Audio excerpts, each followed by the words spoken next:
All right, welcome back to the deep dive.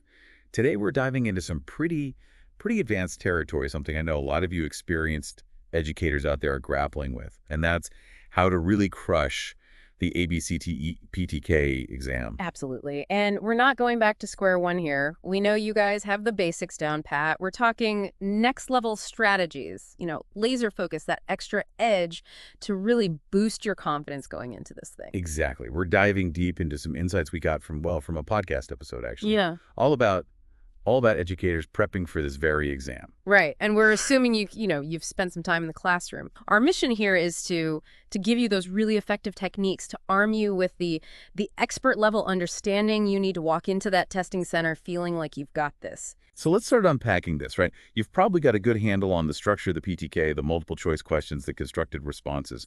But what we really gleaned from this podcast, what really stood out was that acing this exam isn't just about knowing the content backwards and forwards. It's about understanding how the exam is designed to assess your teaching judgment. The core assessment, it's less about recalling facts and more about demonstrating sound educational judgment in these realistic scenarios. Yeah, and that really changes how you have to prep for this, doesn't it? I mean, it's not enough to just, memorize definitions or rattle off these theoretical frameworks. The podcast was really clear on this. The multiple choice questions, they're all about scenarios. They throw these real-world classroom dilemmas at you and force you to make informed decisions based on your understanding. Yeah, you're not just remembering that, say, differentiated instruction is good, which, tailoring instruction to meet individual student needs. It's about recognizing a specific scenario where differentiation is the best, the most effective approach, and understanding why that is. Right, and the podcast, it hammered this point home. We got to go beyond just knowing about instructional strategies, behavior management techniques, all those ways to differentiate. We need to really get how they all interact and influence each other in a real classroom, with all its complexities. And this leads to a really important question, I think, for anyone prepping. Hmm. Instead of just passively reviewing material, Mm. are you actively trying to figure out why a certain strategy is the best choice in a given situation? Exactly. That's where stepping into the shoes of the test designer comes in, right? Like, what are they really trying to assess here? What qualities, what decision-making processes are they looking for in your answers? And building on that, the podcast actually gave some specific questions, some key questions to keep asking yourself as you're working through practice questions and scenarios. Questions like, is this action truly student-centered? Is there evidence, research to back up this approach? And importantly, would this action support all learners, diverse learners in my classroom?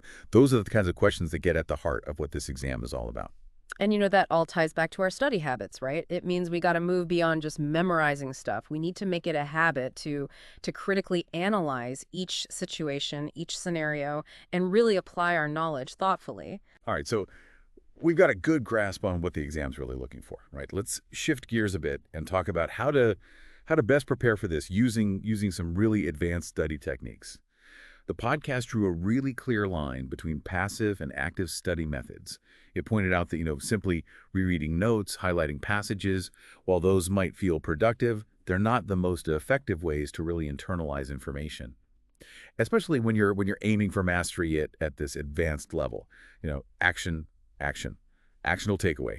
Shift from passive to active learning with deliberate practice, recall, interleaving, and teaching. Yeah, it was all about actively engaging with the material. They introduced these four active study techniques that are especially powerful for experienced learners like yourselves. The first one they talked about was deliberate practice. All right, so deliberate practice. That's more than just putting in the hours, right? Exactly. It's about focusing on the areas where you're not as confident, where those practice questions trip you up. It's about, zeroing in on your weaknesses and actively working to improve them rather than just sticking with what you already know, what you're already good at. So intentionally challenging yourself, pushing yourself a little bit. Exactly. The second technique they highlighted was active recall and self-quizzing. This is all about trying to pull information from your memory without, peeking at your notes. It's about quizzing yourself regularly, flashcards, practice questions, whatever works for you. That forces your brain to work harder to access that information. And that's what strengthens that long-term retention. Yeah, I know for me, that can be a little, sometimes it's a little eye-opening, right? You realize you Yeah. don't know things as well as you thought you did. Yeah. But hey, it's way better to find those gaps now than during the actual exam. Now, the third technique they talked about was interleaving. Could you break that down a bit for us? Sure. Interleaving is about mixing up different subjects or topics during your study sessions. So rather than, spending an hour on assessment and then another hour on classroom management, you'd switch between them, maybe 20, 30 minutes each before moving on to something else. And this might seem simple, but it really helps build those connections between different areas of knowledge. That makes sense. It keeps your brain from getting too comfortable with one subject, right? Mhm. Forces it to constantly adjust. And that's probably a lot like the actual exam experience, questions from all over the place, mixed format. And the final study technique they talk about, and this is one I've always found super helpful, is teaching what you learn. Ah, yes, teaching. It's a fantastic way to really solidify your understanding. When you try to explain something complex to someone else, or even, just talk it out loud to yourself, you quickly realize where the gaps are, where your understanding might be shaky, and it forces you to organize your thoughts logically, to express yourself clearly, which is key for those constructed response questions. They also touched on the importance of community, connecting with other educators while you're preparing for this, like study groups, online forums, that kind of thing. Why is that so beneficial, especially for experienced learners? Well, because education is full of these complexities, these Hmm. nuances, right? And discussing things with your peers, whether it's the subtle differences between formative and summative assessment or when to use scaffolding versus direct instruction, it deepens your understanding. You get exposed to different perspectives, clear up any confusion, and you build this more comprehensive understanding together. Okay, so let's move on to the constructed response section of the PTK, which, as the podcast pointed out, can feel pretty daunting. But it's also a huge opportunity to show what how you apply those educational principles in practice.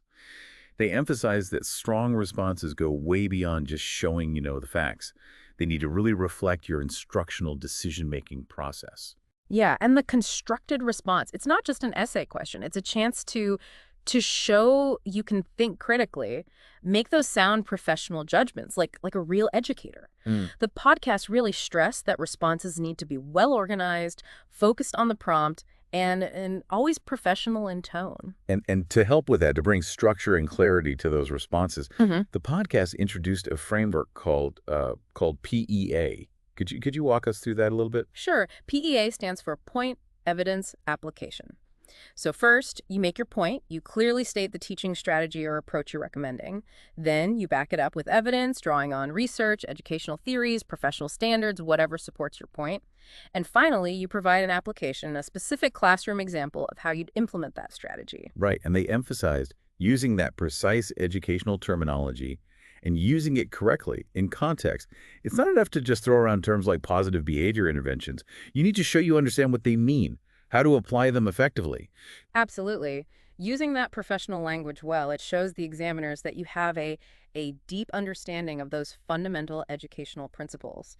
And importantly, the podcast was very clear about practicing writing those full constructed responses under a time limit. They recommended aiming for 10 minutes or less with just a minute or two for, a quick mental outline. Yeah, time is such a precious resource on exam day, isn't it? You need to be able to formulate your thoughts, structure your response using, a framework like PEA, and write clearly and concisely, all within a pretty tight time frame. Mhm. Practicing under pressure like that just makes you so much more efficient, and it reduces that anxiety when you're facing the real deal. Speaking of time management, the podcast really stressed how important that is for the whole exam. Even if you know the content cold, poor time management can really hurt your score. It's so true. You could know the answer to every question, but if you run out of time, well, that knowledge doesn't really do you any good. The podcast talked about a few test-taking time management strategies that can really help. The first one was the two-pass method. Can you explain how that works? Sure. The two-pass method is all about going through the exam twice. On the first pass, you answer all the questions you're confident about, the ones you can answer quickly. Any questions that are tougher or need more thought, you just mark them and move on. Then, once you've done that first pass, you go back and tackle those marked questions. So you're dedicating more time and fresh eyes to the harder ones without the pressure of those easier questions hanging over your head. That's really smart. The podcast also suggested setting what they called mini time goals during the exam. What does that look like? That's about breaking the exam down into smaller chunks and setting a time limit for each one. Like, maybe you aim to do 10 multiple choice questions in 12, 13 minutes. Checking your progress against these mini goals helps you keep a good pace and make sure you don't accidentally spend way too long on one question or section. And when it came to the constructed responses, they advised writing with a clear purpose. Yeah. Cutting out any unnecessary details, anything that's not directly relevant. Right. The examiners want to see well-structured responses that answer the prompt and show your understanding. Adding extra stuff just wastes time that you could be using on other questions. They also had a great tip about simulating the testing environment while you're practicing. Yeah, they really emphasize practicing under conditions that are as close to the real exam as possible, using a timer, quiet setting, getting rid of distractions, all that. Why is that so important? Well, first of all, it helps you get used to those specific conditions, which can really reduce anxiety on exam day, but it also gives you a chance to practice your time management strategies under pressure to see if there are any kinks you need to work out. Okay, so let's fast forward to exam day itself. The podcast gave some really valuable advice on mindset, on how to make sure you're performing your best when it really counts. Yeah, all the preparation in the world won't help if you're not in the right headspace on exam day, right? And and they really stress the importance of sleep. Getting enough sleep the night before is crucial. Your brain needs to be rested to function at its best, to think clearly, to remember information. Absolutely. Trying to cram all night, that usually backfires. Yeah. And it can actually hurt your performance. They also suggested getting to the testing center early and doing a quick mental warm-up, like maybe reviewing a few practice questions or key concepts, just to get your mind in the game. Yeah, that can be a great way to ease into the exam mindset. And if you start feeling anxious or nervous during the test, they recommended a simple deep breathing technique, a 4-second inhale, hold for 4 seconds, and then exhale slowly for 4 seconds. It's a surprisingly effective way to calm your nerves and get back on track. And maybe the most important piece of advice they gave was to trust your prep and your instincts. At this point, second-guessing yourself too much, that can really slow you down and chip away at your confidence. You've put in the work, so trust in that knowledge, trust in your abilities. Exactly. Remember, like they said on the podcast, this exam isn't just about memorizing facts. It's about your professional judgment, your reasoning skills, your ability to think clearly under pressure, and those are skills you've been developing through your experience and through your preparation. So looking back, we've covered a lot today. We've talked about understanding the core of the PTK, how it assesses your teaching judgment. We've gone over some powerful study techniques like deliberate practice, interleaving, and teaching what you learn. We talked about mastering those constructed responses using the PEA framework. And we covered some really important time management strategies for both your study time and exam day. And of course, we talked about that crucial exam day mindset, staying confident, focused, and trusting your instincts. And by putting all of these techniques and insights into practice, you're setting yourself up for success on the ABCTE PTK exam. You've got this. And one final thought as you continue your prep. Take some time to really think about your experiences, your unique experiences in education, and how those experiences can inform how you apply these strategies and how you answer those questions on the exam. Your firsthand knowledge is invaluable. Don't underestimate it.